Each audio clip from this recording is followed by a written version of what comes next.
We're just swimming in information these days, right? It's coming at us from all sides. So, what's the one skill that really helps you cut through all that noise? Well, it's critical thinking. And today, we're going to embark on a journey to sharpen your mind, help you make way better decisions, and just see the world with a whole lot more clarity. So, have you ever looked at someone and just thought, how do they do that? How do they seem to just glide through life's biggest challenges while the rest of us are struggling to keep our heads above water? Well, it's not magic.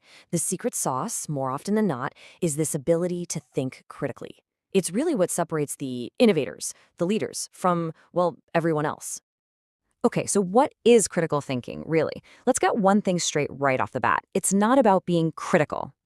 It's not about arguing or finding fault in everything, not at all.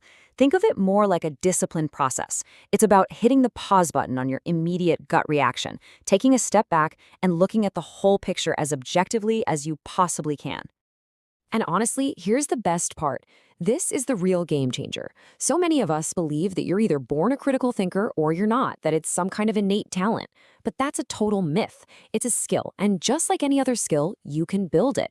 It's like a muscle. The more you work it out, the stronger it gets. And that means anyone can get better at this. All right, so you're ready to start building that muscle? Perfect. Where do we begin? Well, our first step on this journey is all about mapping your own mind. It's about self-awareness.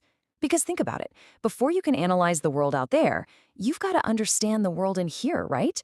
You need to know the landscape of your own thoughts. Let's run with this metaphor for a second.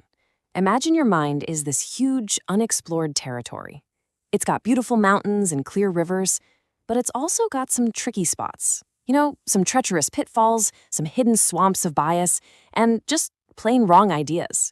To be a good explorer of your own mind, you need a map that shows everything, the good and the bad. So, on that map of our minds, there's this constant push and pull, right?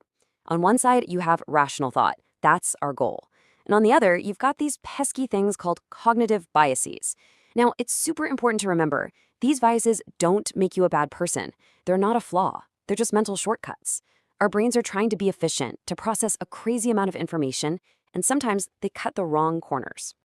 And those mental shortcuts, they lead to some really common thinking traps, like confirmation bias. That's when you only read the news that agrees with you. We've all done it. Or the anchoring effect. When you're shopping and the first price you see for something totally sticks in your head and affects everything after. And then there's the availability heuristic, which is a fancy way of saying we're more scared of a shark attack than a vending machine falling on us, just because one is way more memorable. Just spotting these in your own thinking, that's half the battle right there. Okay,